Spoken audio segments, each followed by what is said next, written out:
Amen. And I've got to tell you, this is one of those weeks. As you can imagine, I've been sharing all of this season all through the month of October. You've heard me share. We started with a joke, in fact, and every time we tried this church makes an emphasis on trying to steer clear of partisanship. This church makes such an emphasis on not being political. So I try to have fun sometimes by sharing some nonpartisan political jokes so that we can realize that we can talk with each other, that we can communicate across these divisions. And I thought it was so interesting. The text, we're a lectionary-based church, and the lesson that we have for today is one that I don't choose this lesson. But this is chosen by a schedule that tells churches like ours and churches around the world as to what we're going to speak on today. And I thought that this lesson from Luke was a very interesting lesson for us to consider in these times. There may be a reason why they designed the schedule of lessons for us to study in this way. But if you'd like to look up on the screen, you'll find this is what's called Luke's Little Apocalypse. And Luke in chapter 21, verses 5 through 19. So you can read along on those two slides. And I'm going to read from the same version in your Pew Bible, New Testament. You'll find it here on page 85 of your Pew Bible, New Testament, starting in verse 5. And the scripture says that when some were speaking about the temple, how it was adorned with beautiful stones and gifts dedicated to God, Jesus said, "As for these things that you see, the days will come when not one stone will be left upon another, all will be thrown down." And they asked him, "Teacher, when will this be? And what will be the sign that this is about to take place?" And he said, "Beware that you are not led astray. For many will come in my name and say, 'I am he,' and the time is near. Do not go after them. When you hear of wars and insurrections, do not be terrified, for these things must take place first, but the end will not follow immediately." Then he said to them, "Nation will rise against nation, and kingdom against kingdom. There will be great earthquakes, and in various places famines and plagues, and there will be dreadful portents and great signs from heavens. But before all this occurs, they will arrest you and persecute you. They will hand you over to synagogues and prisons, and you will be brought before kings and governors because of my name. This will give you an opportunity to testify. So make up your minds not to prepare your defense in advance, for I will give you words and wisdom that none of your opponents will be able to withstand or contradict. You will be betrayed even by parents and brothers, by relatives and friends, and they will put some of you to death. You will be hated by all because of my name, but not a hair of your head will perish. By your endurance, you will gain your souls." This is a hard lesson from Luke's Gospel. Thanks be to God this day. And they said, "Teacher, what will be the sign that all this is about to take place?"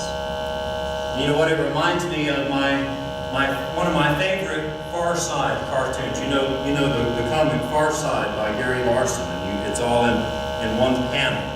And in this cartoon, they had that classic nerdy-looking boy that Gary Larson draws with his thick, round glasses. Well, he's trying to enter into a place called the Milldale School for the Gifted.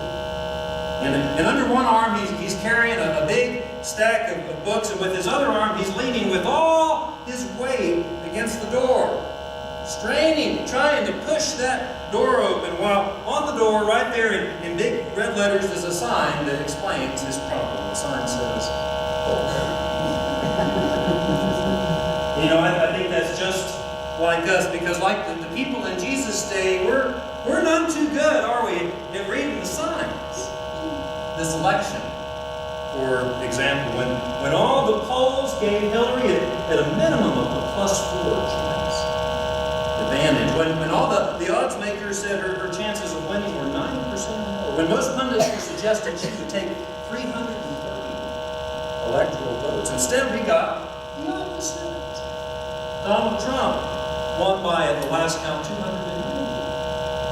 electoral votes to Clinton's 232. So you might say that we never saw it coming. And it was perhaps because the pollsters almost totally ignored all of those voters who turned out to be the silent majority. You know, that's why so many people are freaking out right now, because they never really prepared for the possibility that we wouldn't get what we wanted. And however, the fact is that we are divided as a country 50-50 on most of these issues. And that almost guarantees that no matter what happens every 4 years, half of us will be disappointed. So beware and do not be led astray, Jesus said. For it seems to me that there's a big difference from being disappointed in the outcome of an election and being so angry that you do something that might be harmful. For instance, Thursday night as I was leaving choir practice, and we had heard stories over those past couple of days of protests and even violence, and I saw police cars at every exit off of I-25. And I heard later that protesters were trying to get on the interstate to block traffic and protest. Or then in much the same way, I see people on Facebook throwing virtual temper tantrums and threatening that they will never speak again to anyone who voted differently. You know what, even some church pastors that I know are posting letters now on Facebook or sending emails explaining how they're now unfriending anyone who voted differently in this election, including even members of their own family, members of their church. And that's why I'm so glad to be part of a church that stays out of partisan politics. For instance, as again, as we were leaving on choir practice on Thursday night, we were having the meeting after the meeting, you know, when everybody joins and visits for about half an hour when we leave. And other than those who chose not to stay and talk, there were two distinctly different groups. This is just the kind of church that we are. There are those people who are horrified over the outcome of this election, and then there were those who were ecstatic about it. And these groups were not talking with each other; they were talking with themselves. But both of the groups were talking. Because I'm the pastor, and the fact is that as the pastor, it's important that I am sympathetic, and I am devoted to these perspectives. Because for me, you know what? The one way that I think I feel that I could be led astray is that I could be tempted to break relationships with people simply because I disagree with their opinions or their politics on one issue or another. And consequently, I choose to keep quiet about my personal political opinions, whether it's in social media or here in my public speaking or even in real life. Because while today people find all kinds of ways to signal their political preferences, in my family, I don't know about you, but we were taught to respect the privacy of the ballot box. In fact, as the story goes, my grandparents were known to keep their votes secret, even from each other. And so when people in the church have approached me about this election, some of them worried about these nightmare scenarios that they're afraid will come to pass under this new president, and others worried about protesters threatening to assassinate Trump or somehow denying him the election. And believe it or not, I heard both of these things from church members, even in this past week. You know what my standard response is? That I never did trust all of the hyperbole in this campaign. And you know what? There's a lot that I still don't trust. Yes, we're just going to have to see what happens. Because you know what? Like anything else, the truth is that we have no idea what's going to happen as a result of this election. It's kind of like that old story, and I've told it before, about the farmer that had a stallion that helped his family earn a living, but then one day the horse ran away, and all the neighbors said, what terrible luck. And however, the farmer replied, maybe so, maybe not. We'll see. And a few days later, the stallion returned with some wild mares, and again the neighbor said, what? The farmer said, maybe so, maybe not. We'll see. And then later that week, the farmer's son was trying to break one of these wild mares, and she threw him off her back, breaking his leg. And the neighbor said, what terrible luck. The farmer said, maybe so, maybe not. We'll see. And then the following week, the soldiers came to conscript all the able-bodied boys for the National Army. And they didn't take the farmer's son, because it was broken leg. And again, the neighbor said, what luck? And the farmer replied, maybe so, maybe not. We'll see. See, of course, the moral of this story is that you can't really say that anything's good or bad, except for time will tell. The whole story. And of course, that's true of this election as it is for anything else. Because the fact is that none of us know how these things are going to turn out, or much less how these things are going to prompt other events in history, etc., so as to shape the course of peace. But the church needs to speak out for justice, some might say.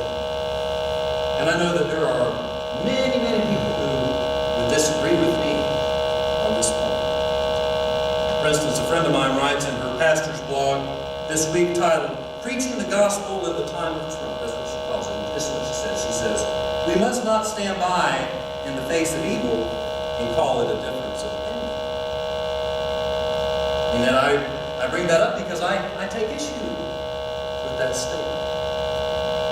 Because I believe that the church has an important ministry in just being a welcome place where people of various opinions and politics can have an encounter with God and Jesus Christ. Just the other day, for example, I was at a 12-step meeting following the election. You know, a lot of people go to 12-step meetings following an event like this. And a lady started up and talking about her disappointment in the results of, and another man interrupted. And he said, we don't talk about politics. You know what? That's true of recovery. In tradition 10, it says, we have no opinion on outside issues. And so the lady knew she was wrong. And she apologized to the group, saying, I'm sorry, I know politics aren't allowed here. And in fact, you know what? I'm grateful for it for myself. And I'm grateful for this program. You know what, when that happened, I was reminded of just how important it is that there are places where people can come and find a connection with God without having to worry about whether they are signaling the right political opinions, or whether their difference of opinion or choice of political candidate has been labeled evil in the pastor's blog. So, of course, I thought of our church and of the commitment that we have as disciples of Christ to being open and welcoming to all people, regardless of their difference of opinion. For many will come in my name, Jesus said, and say, the time is near, but do not go after them. Because with so many people running around with their hair on fire, acting like it's the end of the world because their candidate didn't win, it's important that we recognize that God is in control.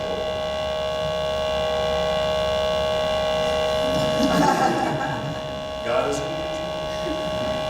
I think, is it the devil tapping us on our shoulder? But for instance, a friend was telling me of how the night of the election he felt like a 3-year-old was having a tantrum. He was so disappointed. And then he said the next day he still felt angry about it, but he felt more like a teenager than a 3-year-old.